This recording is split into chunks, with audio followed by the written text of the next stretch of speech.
Olá, me chamo Leonardo e hoje apresentarei sobre diagrama de correlação, um assunto presente na disciplina de Gestão da Qualidade do Instituto Federal. Sobre o diagrama de correlação, vamos ver a parte de plotagem de dados, como eles se relacionam com a linha de tendência, um exemplo prático e as principais propriedades desse exemplo e principalmente sobre a linha de tendência e propriedades. Agora vamos falar um pouco sobre a utilização, a relação em que as variáveis estão inseridas e o comportamento em que os dados têm quando plotados em um gráfico.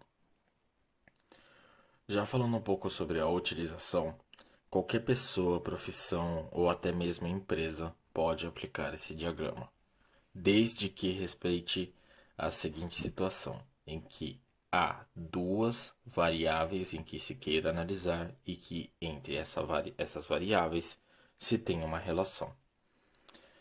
Já respondendo ao segundo tópico.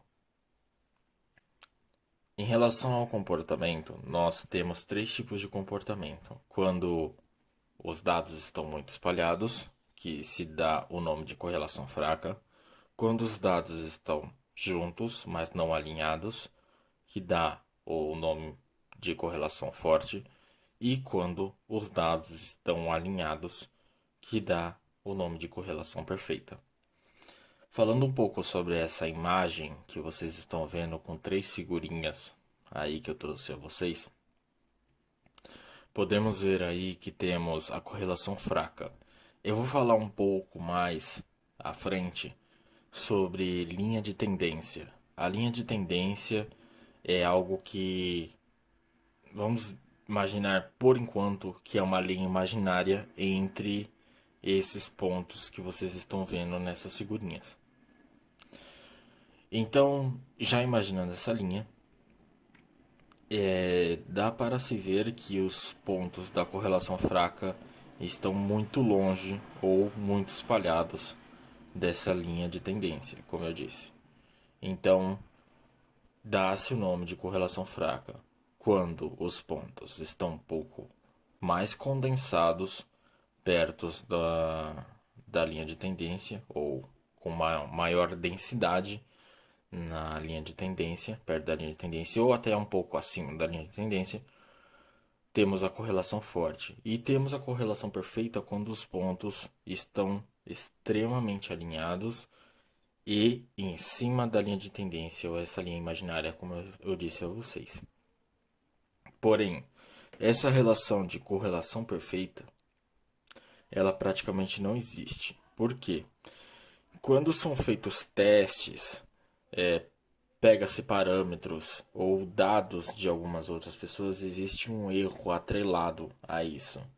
E é justamente esses erros ou variáveis até que não podemos controlar, né? Nós humanos não conseguimos controlar.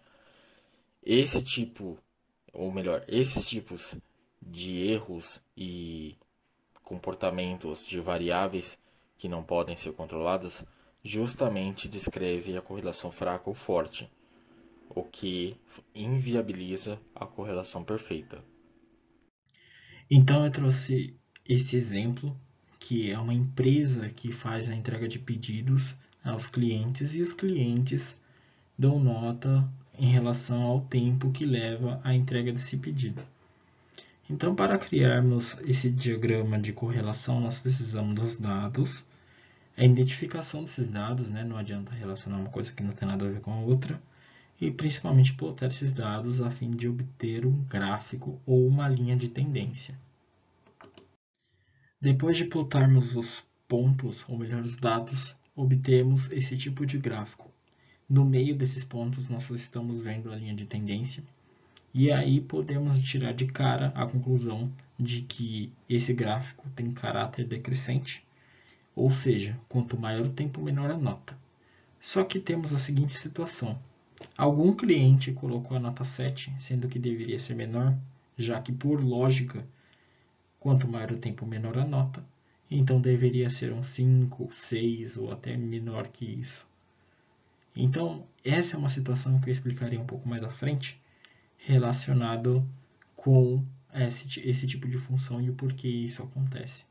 E talvez não seja tão novidade, ou seja novidade, o R², que também será explicado e tem tudo a ver com a dispersão desses dados já plotados. Agora vamos falar um pouco sobre as propriedades daquele gráfico que acabamos de ver, mais precisamente sobre a linha de tendência.